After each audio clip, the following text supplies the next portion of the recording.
الذين يقولون ربنا إننا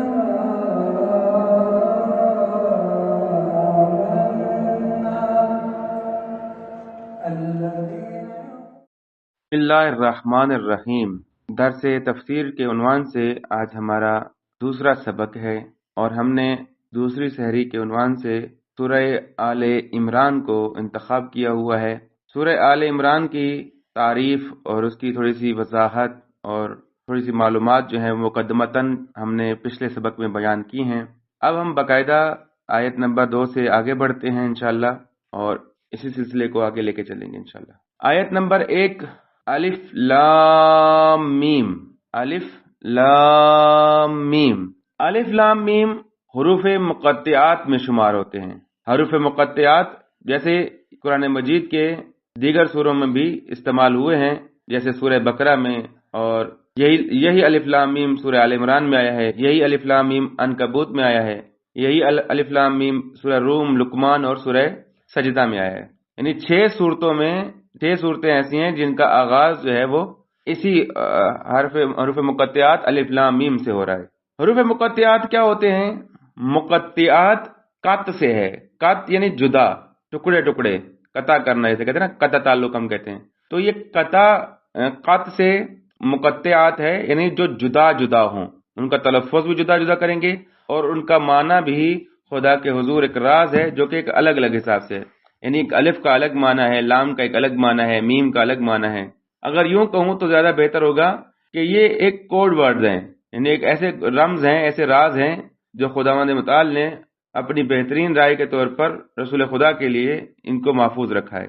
امام صادق علیہ السلام اور دیگر ائمہ علیہ السلام نے اشارتاً کچھ چیزوں کو ذکر ضرور کیا ہے، روایات میں بیان ہوئے ہیں کچھ چیزیں، جس میں ایک روایت کے مطابق تفسیر نور ثقلین میں یہ بیان ہے کہ الف لام میم سے مراد انا اللہ المجید ہے، یعنی الف سے انا، لام سے اللہ اور میم سے مجید، تو در حقیقت اس کا معنی یوں بنے گا کہ میں ہوں خدائے مجید۔ تو یہ روایات کچھ انداز سے بیان ہوئی ہیں، لیکن پھر بھی اس کا کلی طور پر حکم یہ ہے کہ یہ اس کے معنی اور مفاہیم جو ہیں وہ خدا کے پاس اور اس کے پیغمبر کے پاس محفوظ ہیں۔ یہ جو ممبر سے آپ نے کچھ لوگوں سے سن لیا ہوگا، ہم نے تو سنتے ہی رہتے ہیں، ہماری فیلڈ یہی ہے، تو یہ ممبر پہ آ کے بیان کرتے ہیں کہ الف لام میم سے مراد یہ آل محمد ہیں، یعنی اللہ جو ہے وہ آل محمد کی قسم کھا کر آگے گفتگو شروع کر رہا ہے۔ تو یہ آل محمد کے عنوان سے کہیں پر بھی ذکر نہیں ہوا۔ کہتے ہیں الف سے مراد آل ہے اور میم سے مراد محمد ہے، اور لام کہاں جاتا ہے پھر؟ خیر، تو اس موضوع کو اگر ہم زیادہ وضاحت نہ دیں تو خلاصہ یہ ہے کہ یہ راز ہے اور اللہ کے حضور یہ محفوظ ہے، اور یہ حروف مقطعات کا قرآن مجید میں ہونا در حقیقت قرآن کا معجزہ ہے۔ اسی لیے تو اللہ اس کا اعلان کر رہا ہے نا کہ اگر تم سمجھتے ہو کہ یہ اللہ کا کلام نہیں ہے تو تم بھی ایسے حروف بنا کے دکھا دو، ایسے الفاظ بنا کے دکھا دو۔ یعنی اتنا دعویٰ کیا خدا نے کہ اگر تم اللہ کے علاوہ جس کو بھی لانا چاہتے ہو اپنا شاہد لے آؤ، پھر بھی تم اس کی جیسی ایک آیت بھی نہیں بنا سکتے۔ جس طرح سے خداوند متعال نے مٹی سے انسان کو پیدا کیا، جبکہ انسان مٹی سے برتن بناتا ہے، اینٹیں بناتا ہے، گھڑے بناتا ہے، لیکن یہ قدرت خدا ہے کہ اس خدا نے اس مٹی سے انسان بنا دیا۔ تو قدرت خدا اور انسانی صلاحیت میں فرق تو ہے، یہی فرق ہے کہ انسان اسی مٹی سے گھڑے بنا سکتا ہے، برتن بنا سکتا ہے، اینٹیں بنا سکتا ہے، ہاں اسی مٹی سے دیواریں کھڑی کر سکتا ہے، لیکن اس مٹی سے انسان نہیں بنا سکتا۔ خدا اسی لیے اپنے کاموں میں با اختیار ہے اور معجز نما ہے کہ اس کے کاموں جیسا کوئی کام کر ہی نہیں سکتا، کسی کے اندر صلاحیت ہی نہیں ہے۔ فرض مثال اگر وہ کچھ بناتا بھی ہے تو پھر بھی وہ خدا کی مخلوق ہی شمار ہوں گے، کیونکہ اس نے اللہ کی دی ہوئی عقل کے ذریعے سے اس چیز کو بنایا ہے، تو یہ اللہ کی مخلوق ہی ہوئے۔ اگر میری آواز آپ تک پہنچ گئی ہے تو ایک صلوات پڑھ دیجئے۔ اس سے بعد ہم آگے بڑھتے ہیں لفظ اللہ پر۔ اللہ لا الہ الا هو الحی القیوم، یہ آیت کا تکرار دیگر آیات قرآن کی آیات میں بھی آیا ہے۔ جیسے اگر ہم آیت الکرسی پڑھتے ہیں تو آیت الکرسی بھی اسی سے آغاز ہو رہی ہے، اور یہ سورہ آل عمران کی آیت نمبر 2 بھی اسی سے ہو رہی ہے۔ اللہ لا الہ الا هو الحی القیوم۔ اس میں 4 لفظ ہیں مہم ترین۔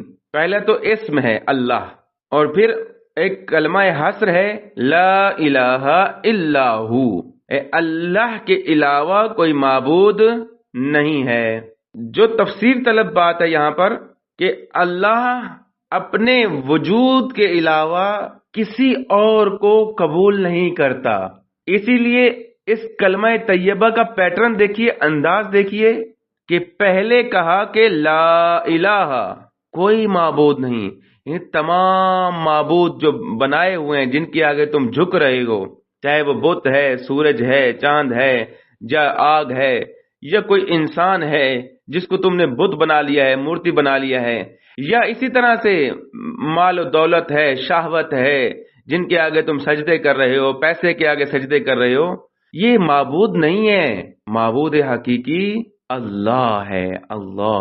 پھر اللہ نے اپنی قدرت و توانائی کو بھی بیان کیا ہے اسی آیت میں کہ اللہ کے اندر 2 صفات ہیں جو یہاں پر بیان کی ہیں۔ پہلی صفت الحی، دوسری صفت القیوم۔ بہت توجہ طلب بات ہے، حی اور قیوم، یہ 2 صفات کیوں استعمال کی ہیں؟ حی کا معنی کیا ہے؟ ہم سادہ سا معنی کرتے ہیں کہ حی یعنی زندہ، لیکن اس حی میں خدا کے حی ہونے میں اور انسانوں اور موجودات کے حی ہونے میں فرق ہے۔ کیسا فرق ہے؟ کہ اللہ کی ذات حی ہے، یعنی اس کو کسی نے زندگی بخشی نہیں ہے، یعنی اس کو کسی نے زندگی عطا نہیں کی، وہ خود اپنی ذات میں حیات رکھتا ہے، زندہ ہے۔ لیکن کائنات کی تمام زندہ موجودات کی زندگی اللہ کی دی ہوئی ہے۔ اب یہ سوال نہیں ہوتا کہ اللہ کو زندگی کس نے دی ہے، کیونکہ وہ خود سرچشمہ زندگی ہے، وہ خود منبع حیات ہے، لہذا اس کے متعلق کوئی سوال بنتا ہی نہیں ہے۔ مثلا کوئی کہے کہ جی یہ 2 + 2 4 کیسے ہو گیا؟ بھائی یہ 2 + 2 بذات خود 4 ہے، یعنی یہ 2 کا 2 ملا کر 4 ہے، یہ 5 نہیں ہے، یہ 3 نہیں ہے، یعنی یہاں سوال ہی نہیں بنتا۔ تو ایسا نہیں ہو سکتا کہ پہلے کوئی اور چیز وجود آئی ہے اور اس نے اللہ کو کیا ہے وجود بخشا ہے، ایسا نہیں ہو سکتا، بلکہ اللہ اپنی ذات میں حی ہے، وہ منبع حیات ہے، وہ سرچشمہ زندگی ہے۔ دوسرا لفظ اس میں استعمال ہوا ہے قیوم۔ قیوم کو بھی توجہ طلب ہے، سمجھیے کہ خداوند متعال ایسا قائم ہے کہ جسے کسی کے سہارے کی ضرورت نہیں ہے، بلکہ اس قائم کے سہارے پر تمام چیزیں ہیں، یعنی دوسری چیزیں اس کے سہارے پر ہیں، دوسری چیزوں کو اس کے سہارے کی ضرورت ہے، ہر چیز اسی سے قائم ہے۔ خدا کو کسی کے سہارے کی، قائم ہونے کے لیے کسی کے سہارے کی ضرورت نہیں ہے۔ توجہ کریں کہ اپنا مائک آف رکھیے۔ قیوم یعنی کائنات کا قیوم، ایسا قیوم ہے کہ ایک لمحے کے لیے بھی کائنات کی نگہداری سے غافل نہیں ہے۔ یہ قیوم اسماء الحسنی میں سے ایک قرار دیتا ہے کہ خداوند متعال کی ذات تمام کائنات کی محافظ و نگہداری کرنے والی ہے، اور ہر چیز کو ہم وقت فیض پہنچاتی رہتی ہے، جس کی وجہ سے تمام چیزیں جو ہیں وہ قائم ہیں۔ اللہ تعالیٰ ایک لمحے کے لیے بھی کائنات کی قیومیت اور نگہبانی سے غافل نہیں ہے۔ ایک لمحے کے لیے بھی اگر کائنات اللہ کی قیومیت سے محروم ہو جائے تو نیست و نابود ہو جائے گی۔ لہذا قیومیت ایک ایسا جامع لفظ ہے، ایک ایسی جامع صفت ہے جس کے اندر اللہ کی دیگر صفات بھی موجود ہیں، جیسے خالق ہونا، جیسے رازق ہونا، جیسے حیات ہے، ہدایت ہے، رحمت ہے، تربیت ہے، یعنی قیومیت میں ہی سب کچھ آ جاتا ہے۔ بس اللہ کے قیوم ہونے کا مطلب یہ ہے کہ کائنات کے خلق اور بقا کا واحد منبع وہی ذات اقدس ہے۔ خداوند متعال کائنات کی تخلیق پر پوری حکمت و تدبیر اور مکمل آگاہی اور کامل تسلط رکھتا ہے۔ مادی اسباب اور وسائل کسی چیز کی پیدائش کا وسیلہ تو بن سکتے ہیں، ذریعہ تو بن سکتے ہیں لیکن یہ ذریعہ ان کی ذاتی نہیں ہوگا، بلکہ یہ سب کچھ خدا کی ذات کے ذریعے سے ہے، خدا کے پیغام کے ذریعے سے ہے۔ دعائے جوشن کبیر میں ہم جب اللہ کی صفات پڑھ رہے ہوتے ہیں تو وہاں پر کیا کہتے ہیں کہ وہ ہر زندہ سے پہلے زندہ ہے اور ہر زندہ کے بعد زندہ رہے گا، کوئی اس کے حی ہونے میں شریک نہیں ہے اور نہ ہی وہ کسی کا محتاج ہے۔ وہ ایسا زندہ ہے جسے موت نہیں آئے گی اور ہر زندہ کی جان اور روزی اس کے ہاتھ میں ہے۔ وہ ایسا زندہ ہے کہ اسے زندگی کسی میراث سے نہیں ملی۔ یہ ہے توحید، وحدانیت، کہ اللہ کسی کا محتاج نہیں ہے، حی ہونے میں بھی اور قیوم ہونے میں بھی۔ وہ خود منبع اور بقا ہے اس کائنات کی، اس کو کسی نے زندگی نہیں دی بلکہ وہ خود منبع حیات ہے۔ اگر خدا کی صفات کو، کیونکہ خدا اپنا تعارف خود کرواتا ہے، دیگر آیات میں بھی اسی طرح سے تفصیل سے اللہ نے اپنا تعارف جو ہے وہ کروایا ہے۔ انشاءاللہ وقتاً فوقتاً جو ہے جب آیات آئیں گی تو ہم انشاءاللہ اس کو پڑھتے جائیں گے۔ خوب، سورہ آل عمران جو ہے وہ اسی عنوان سے شروع ہو رہی ہے کہ اللہ لا الہ الا ہو الحی القیوم۔ اللہ کون ہے؟ اس کے علاوہ کوئی معبود نہیں، اور وہی حی ہے اور قیوم ہے۔ توحید کا مقام سب سے اعلیٰ ہے، سب سے اول ہے، اور اسی لیے آپ دیکھیں کہ ہر آسمانی کتاب کا سرنامہ کلام توحید ہے، اور تمام صورتوں میں دیکھیے، قرآن کی آیات میں دیکھیے کہ جو نمایاں چیز نظر آتی ہے وہ توحید ہے۔ یعنی خدا نے اپنا تعارف بہترین انداز سے کروایا ہے، اور پھر اپنی صفات کو بھی خود گنوایا ہے کہ میں کون ہوں، میں حی ہوں، میں قیوم ہوں۔ یعنی اسی آیت میں تین صفات تو آ گئی نا، ایک معبود ہونا، ایک حی ہونا اور ایک قیوم ہونا۔ معبود ہونا کیا ہے؟ یہ خدا کا ذاتی کمال ہے، یعنی وہ لائق سجدہ ہے، لائق عبادت ہے۔ اور اسی طرح سے حی ہونا، یہ خدا کی ذات کا حصہ ہے، یہ خود ذات خدا ہے۔ خدا نے اس کو زندگی، خدا کو کسی نے زندگی نہیں دی بلکہ زندگی ہی خدا ہے، حیات ہی خدا ہے، اور پھر وہ اپنی ذات میں خود قائم ہے، وہ مطلقاً بے نیاز ہے۔ اسی لیے اللہ نے اپنا تعارف حی اور قیوم سے کروایا ہے۔ ایک صلوات پڑھ دیجئے، اللہم صلی علی محمد و آل محمد۔ ہم کوشش کر رہے ہیں کہ مختصر سے انشاءاللہ چیزوں کو لے کے چلیں۔ بس ایک آیت اگلی ہم پڑھ کر درس کو تمام کریں گے۔ اگلا حصہ اب اللہ نے اپنے کلام کا تعارف کروایا ہے۔ فرمایا نزل علیک الکتاب بالحق مصدقا لما بین یدیہ وانزل التوراۃ والانجیل۔ قرآن کا تعارف اللہ اپنے الفاظ سے کروا رہا ہے۔ نزل، اس نے نازل کی، نزل کیا نازل کیا؟ علیکا، تم پر، الکتاب، تم پر کتاب نازل کی، یعنی اے رسول آپ پر کتاب نازل کی، بالحق، حق کے ساتھ، یعنی حق پر مبنی کتاب نازل کی۔ اور پھر اس کتاب کا حسن کیا ہے، اس کتاب کا طریقہ کار کیا ہے؟ مصدقن، یہ تصدیق کرنے والی ہے۔ کس چیز کی تصدیق کرتی ہے؟ لما، اس چیز کی، بین یدیہ، جو ان کے پاس ہیں۔ یعنی یہاں پر دیگر شریعتوں کی بات ہو رہی ہے کہ جو یہود و نصارہ کے پاس کتاب ہے یہ ان کی تصدیق کرتی ہے۔ یعنی یوں کہوں کہ قرآن کریم اپنے سے پہلی والی کتابوں سے ہم آہنگ ہے، ان کی تصدیق کرتی ہے۔ اور قرآن کریم کا یہ حسن ہے کہ قرآن نے آ کر انبیاء علیہ السلام کو بھی بیان کیا، ان کی تصدیق کی، اور انبیاء کے ساتھ جو صحیفے آئے ان کی بھی تصدیق کی۔ اسی لیے فرمایا وَأَنزَلَ التَّوْرَاتَ، اور اس نے نازل کیا، یعنی کس نے؟ اللہ نے تورات کو نازل کیا اور انجیل کو نازل کیا۔ یعنی یہ جو قرآن نازل کیا ہے یہ خود تورات و انجیل کو تصدیق کرتی ہے کتاب، اور پھر یہ جو تورات و انجیل ہیں یہ کس کی نازل کردہ ہیں؟ یہ بھی اللہ کی نازل کردہ ہیں۔ اب اس میں لفظ دیکھیے گا، استعمال ہوا ہے لفظ حق۔ حق جو ہے حقیقت کے معنی میں، یعنی ایسا کلام جو حقیقت کے مطابق ہو، ایسے کلام کو حق کہا جاتا ہے، اسے صادق ہونا کہا جاتا ہے، جو حقیقت کلام کے مطابق ہو، کہ جو کہا جا رہا ہے وہ ریالٹی میں بھی سچی بات ہے، تو ایسے بیان کو حق بیان کہا جاتا ہے۔ اور دوسرا اس میں لفظ استعمال ہوا ہے تورات اور انجیل کا۔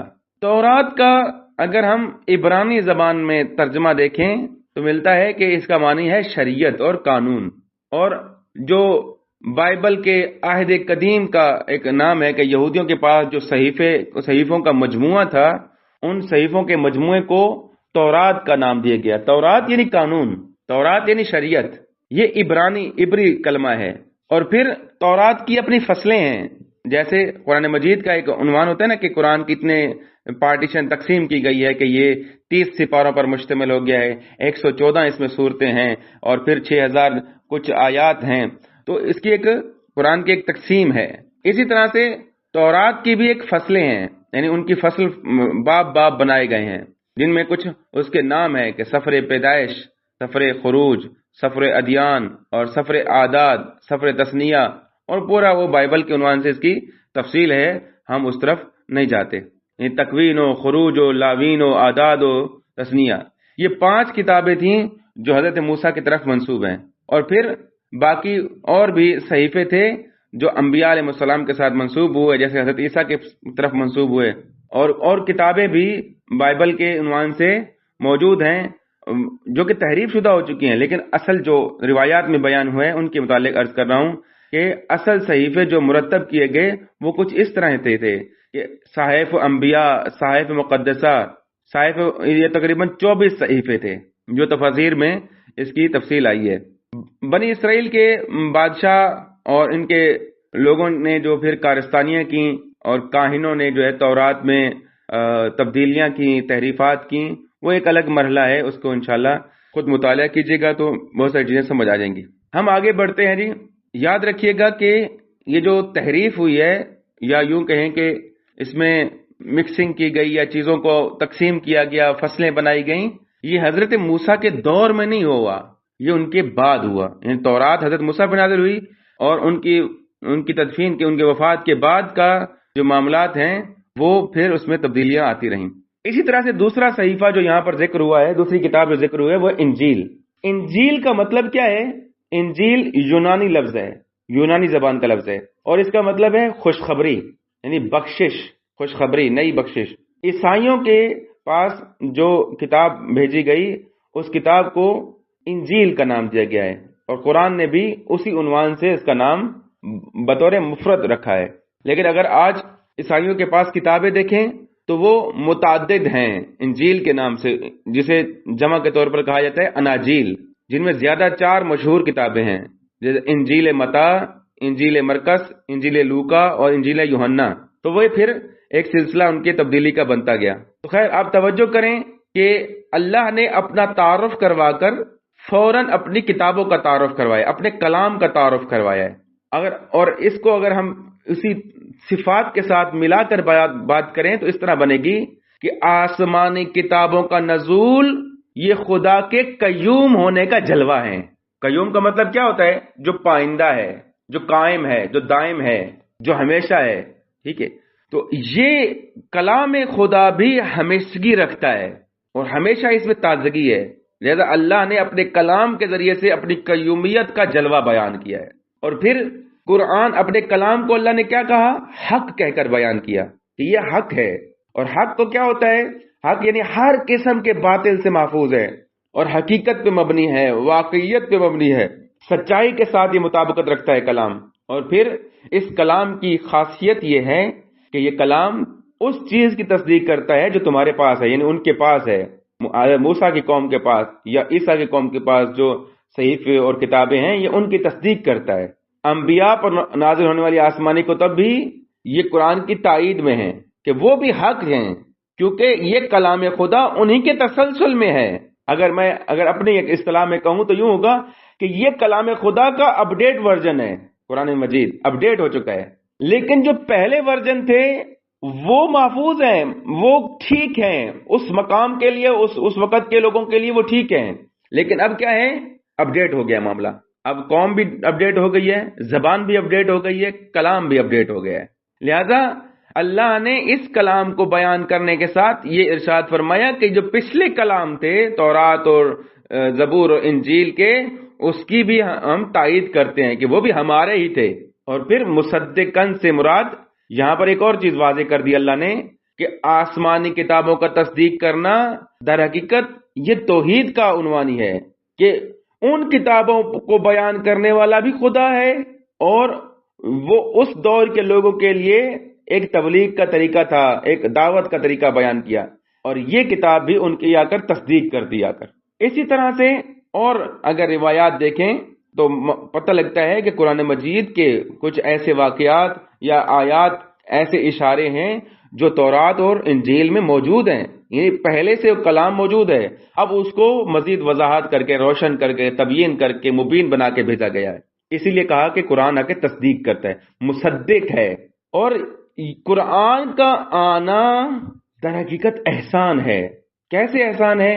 اگر قرآن نہ آتا تو جو آسمانی کتابوں میں تحریف کی گئی، تورات و زبور میں خرافات کو شامل کیا گیا، وہ جو ہیں اس سے انسان مزید گمراہی اور بدبختی کا، انسان کے لیے بدبختی کا سلسلہ بنتا۔ لیکن قرآن نے آ کر اس سلسلے کو روکا، اس گمراہی کو روکا کہ اب یہ سلسلہ منقطع کر دیے، اب کیا ہے، اب جو ہم بات کریں گے وہ درست بات ہے۔ یعنی اگر قرآن نہ آتا تو تورات اور زبور اور انجیل کے جو دیگر صحیفے بیان ہوئے وہ سارے کے سارے معدوم ہو جاتے اور لوگ بھول جاتے ان کو۔ قرآن نے آ کے اس کی تصدیق کی اور ان کو زندہ کیا۔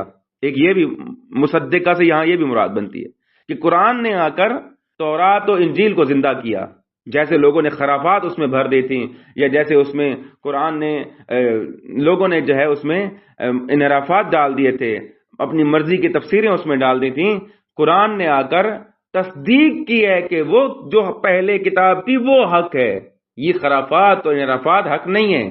اور دوسری بات کہ ارتقاء ضروری ہے۔ قرآن کے نزول نے سمجھایا کہ تربیت کے مراحل میں اسباب و عوامل زمانے کے حساب سے بدلتے رہتے ہیں، اختلاف ہوتا رہتا ہے، اور یہ مختلف ہونا بھی درست ہے، یہ ارتقائی کیفیت ہے۔ مقصد ایک ہوتا ہے، منزل ایک ہے، لیکن یہ ارتقاء ضروری ہے تاکہ آگے بڑھ سکیں۔ اگر وہی پرانا سلسلہ برقرار رہے اور کہا جائے کہ وہی بات حق ہی، اسی کو مان لیں، تو پھر جو اس میں خرافات ڈالی گئیں یا انحرافات ڈالی گئیں وہ پھر مسائل کھڑے کرتے ہیں۔ اس لیے قرآن کا آنا ضروری تھا کہ جس سے کیا ہوا، ارتقاء ہو گیا، انسانی ذہنیت کا بھی ارتقاء ہوا، تربیت کا بھی ارتقاء ہوا، اور کمال کی طرف ہمارا سفر جاری رہا۔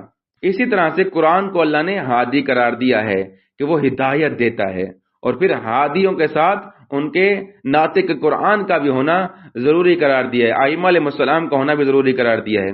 اور پھر خداوند متعال نے ایک ہادی کو اپنے پاس محفوظ کر لیا ہے، بقیت اللہ خیر لکم، وہ بہترین ہادی محفوظ ہے۔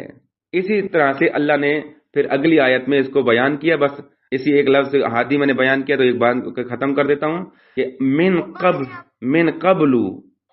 قبل ہدن للناس وانزل الفرقان، پچھلی آیت سے ملا کے پڑھیں گے، وانزل التوراۃ والانجیل من قبل ہدن للناس وانزل الفرقان ان الذین کفروا بآیات اللہ لهم عذاب شدید واللہ عزیز ذو انتقام۔ اب بس ہم اسی آدھے حصے کو بیان کریں گے اور اگلے حصے کو اگلے درس میں بیان کریں گے کہ یہ جو تورات نازل کی، یہ جو انجیل نازل کی، یہ بھی انسانوں کی ہدایت کے لیے ہے۔ من قبل یعنی اس سے پہلے، کس سے پہلے؟ یعنی قرآن سے پہلے جو ہے ہدی للناس، یہ ہدایت ہے لوگوں کے لیے۔ وانزل الفرقان، اور اب کیا ہے، ہم نے فرقان کو نازل کیا ہے، ٹھیک ہے۔ تورات اور زبور کو نازل کرنے کے بعد ان کا تورات اور زبور کا کام کیا تھا؟ لوگوں کی ہدایت. تورات اور انجیل کا کام کیا تھا؟ لوگوں کی ہدایت. اور اللہ نے وہی کام جو ہے اسی قرآن سے لیا اور کہا کہ اب ہم نے فرقان نازل کر دیا ہے. فرقان یعنی جو حق و باطل میں تمیز کرے، حق و باطل کو جدا کر دے. تو ہدایت کا طریقہ کار اللہ نے دائماً رکھا ہوا ہے. ایک دائمی طریقہ ہے لوگوں کی ہدایت کرنا، پہلے سے چلتا آ رہا ہے. اور پھر یہ کسی خاص مکتب یا خاص لوگوں کے لیے ہدایت نہیں رکھی، بلکہ ہدایت کو عمومی کر دیا ہے. ہدی للناس، عام لوگوں کے لیے ہے. اسی لیے پھر کہا کہ ہم نے فرقان نازل کیا ہے. فرقان قرآن کے ناموں میں سے ایک نام ہے. فرقان یعنی حق اور باطل کے درمیان فرق کرنے کا ایک ذریعہ. کیونکہ قرآن حق اور باطل کی شناخت کا ایک ذریعہ ہے، اسی لیے اسے فرقان کہا گیا ہے. امام صادق علیہ السلام نے اس کی تفسیر میں بیان کیا، فرمایا کہ انزل الفرقان سے مراد ہر محکم حکم فرقان ہے. انزل کتاب سے مراد پورا قرآن ہے. یعنی جہاں اللہ کتاب کی بات کرتا ہے وہ پورے قرآن کے متعلق بات کرتا ہے، اور جہاں اللہ کہتا ہے فرقان تو وہ ہر ایک حکم بیان کر رہا ہوتا ہے. ابھی آپ آگے دیکھیے گا کہ جیسے ہی انزل الفرقان کہا پھر آگے ایک حکم بھی بیان کر دیا کہ الذین کفروا ان الذین کفروا بآیات اللہ لہم عذاب شدید. یہ آگے ایک تنبیہ بھی کر دی، کیونکہ فرقان دے کر ہی آگے ڈرایا جاتا ہے نا. حق و باطل دے کر ہی بتایا جاتا ہے کہ حق جدا ہے، باطل جدا ہے. اب آگے کیا ہوگا؟ اب آگے یہ معاملہ ہوگا. اگر آپ نے حق و باطل کو خلط مت کر دیا، اس کو تمیز نہ کی، تو کیا ہوگا؟ پھر تم عذاب شدید کی طرف جاؤ گے. میرے خیال سے آج کے لیے اتنا کافی ہے، کیونکہ تھوڑا سا آگے اس کی وضاحت ہے کہ ہم نے کافرو اور عذاب شدید اور عزیز الانتقام کی تھوڑی سی وضاحت کرنی ہے، لیکن وقت یہاں پر تمام ہو گیا ہے. انشاءاللہ العزیز کل کی فرصت میں اس کو مزید بیان کریں گے اور مزید کھولیں گے. کوشش کریں گے کہ آپ کے سامنے اچھے انداز سے قرآن کو پیش کر سکیں. خداوند کریم ہمیں توفیق دے. آج ہم نے اسی فرقان سے روکا ہے بات کو. فرقان پھر انشاءاللہ پھر کل اس کو بیان کریں گے اور فرقان کے متعلق جو ہے دیگر چیزیں بیان کر کے بات کو آگے بڑھائیں گے. وصلی اللہ علی محمد علیہ الطیبین الطاہرین.